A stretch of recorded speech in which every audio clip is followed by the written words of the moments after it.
This is an ABP Life podcast. Haryana के मुख्यमंत्री मनोहर लाल खट्टर समेत उनकी कैबिनेट ने इस्तीफा दे दिया है।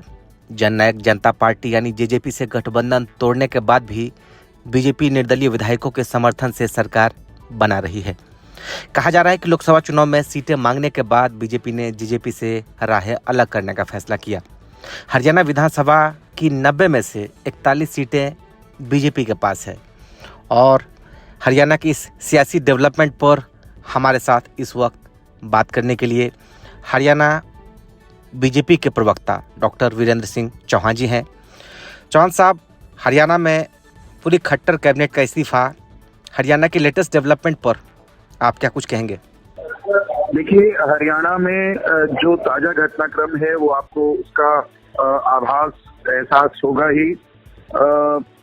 नए सिरे से सरकार गठन करने के लिए भारतीय जनता पार्टी तो तैयारी कर ली है। उसने अभी हाल चंडीगढ़ में विधायक दल की बैठक चल रही है। इससे पहले आज सुबह मंत्रिपरिषद की बैठक हुई। मंत्रिपरिषद की बैठक के बाद पूरी मंत्रिपरिषद ने राजभवन जाकर राज्यपाल जी को अपना इस्तीफा सौंप दिया।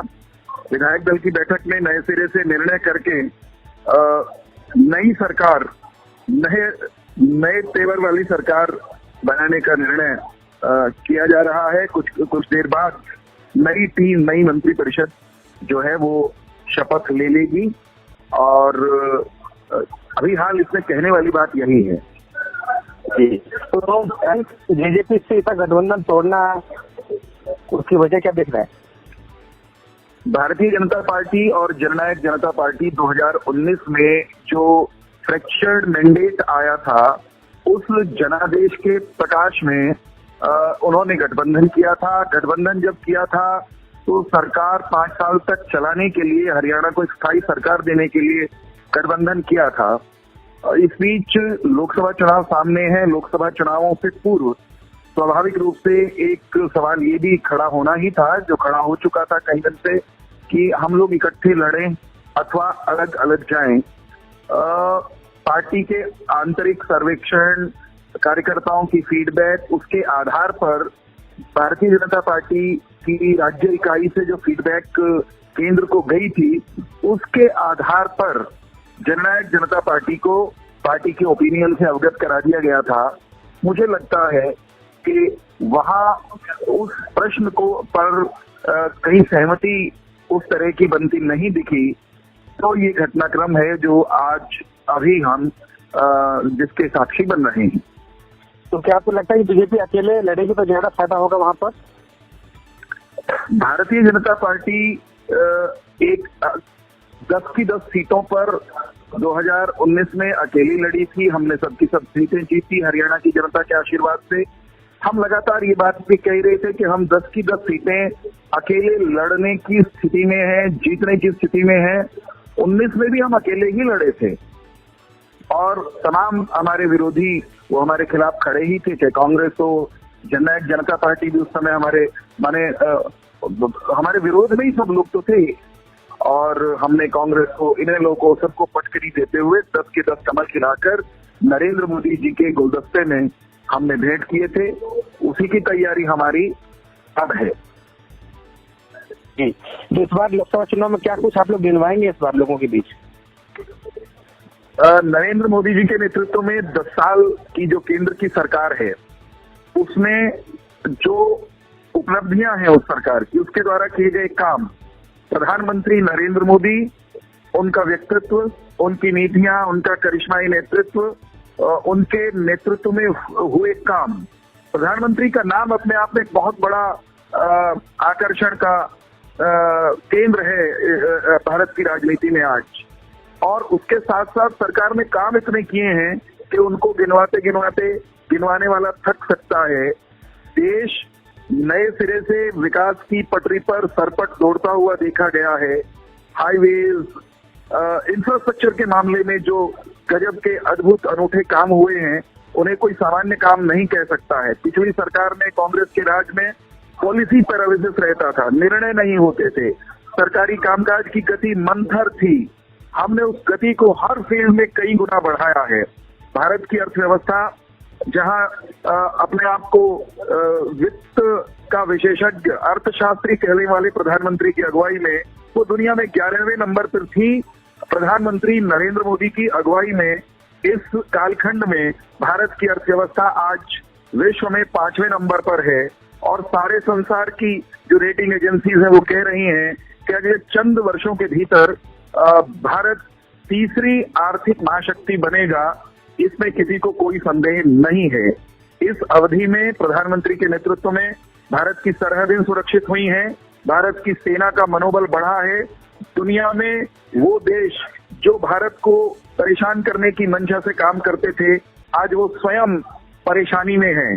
भारत की सेना ने भारत की सरहद के साथ सैनिकों के साथ छेड़छाड़ करने की कोशिश करने वालों को घर में घुसकर मारा है, सर्जिकल स्ट्राइक की है। भारत में मेक इन इंडिया से भारत की आर्थिक तस्वीर वो बदलती हुई दिखाई दे रही है। भारत का किसान खुशहाल हुआ है। हमने स्वामीनाथन आयोग की सिफारिशों के अनुसार लागत से 1.5 गुना समर्थन मूल्य भारत के किसान को देना शुरू किया है।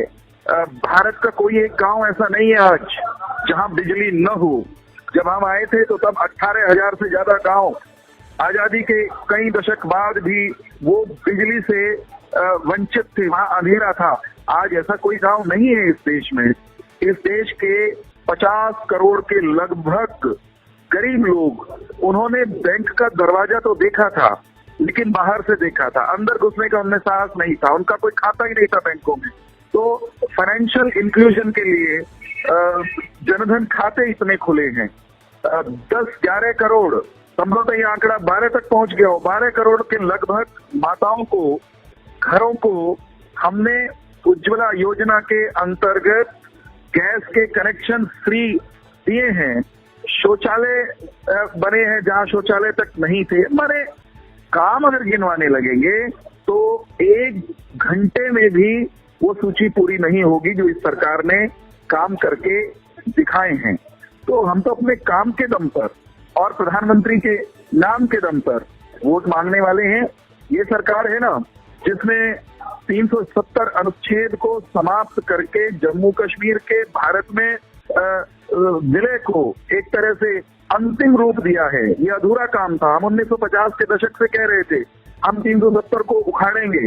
जैसे ही हमारे पास ताकत आई जनादेश से, हमने ये काम करके दिखाया और उन लोगों के मुंह पर जोरदार राजनीतिक तमाचा मारा जो ये कहते थे 370 को अगर छू लिया तो जम्मू कश्मीर में तिरंगे को उठाने वाला कोई हाथ नहीं बचेगा। एक वहां के पूर्व मुख्यमंत्री ने तो यहां तक कह दिया था चीन के साथ चले जाएंगे, पाकिस्तान के साथ चले जाएंगे। हमने देखा, हमने मजबूती के साथ 370 अनुच्छेद 35 को उखाड़ फेंका एक झटके से और आज पूरा का पूरा जम्मू कश्मीर वो खुशहाल दिखता है। पत्थरबाजी नहीं होती, वहां इंटरनेट बंद नहीं होता, हड़तालें नहीं होती, स्कूल चल रहे हैं, कॉलेज चल रहे हैं। और प्रधानमंत्री जब वहां जाते हैं तो लाखों की संख्या में कश्मीरी नौजवान श्रीनगर में वो मोदी के नारे लगाते हैं। साहब ये अद्भुत परिवर्तन है कि नहीं?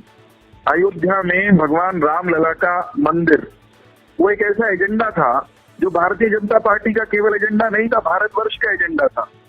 दूसरे दल हमको चिढ़ाते थे ये कहकर कि ये मंदिर बनाने की बात करते हैं, इनके बस की बात मंदिर बनाना नहीं है। हमें चिढ़ाया जाता था ये कहकर के मंदिर वहीं बनाएंगे का नारा लगाने वाले तारीख नहीं बताएंगे। हमने तारीख भी बताई, मंदिर भी बनाया और हमने उन लोगों को भी निमंत्रण भिजवाया जो राम का विरोध करते थे। वो विरोधी एक बार फिर से बेनकाब हुए। वो राम मंदिर के, श्री राम लला के मंदिर के लोकार्पण में प्राण प्रतिष्ठा के कार्यक्रम भी नहीं आए। तो ऐसे जो केवल और केवल नकारात्मकता की राजनीति करते हैं, जो केवल और केवल भारत विरोध की राजनीति करते हैं, राम और राष्ट्र के विरोध की राजनीति करते हैं, उन्हें 2024 में भी भारत की जनता सत्ता से दूर रखेगी। लाल किले की तिरंगे वाली डोर निश्चित तौर पर तीसरी बार 400 पार के आंकड़े के साथ प्रधानमंत्री नरेंद्र मोदी के हाथ में नए सिरे से सौंपी जाएगी।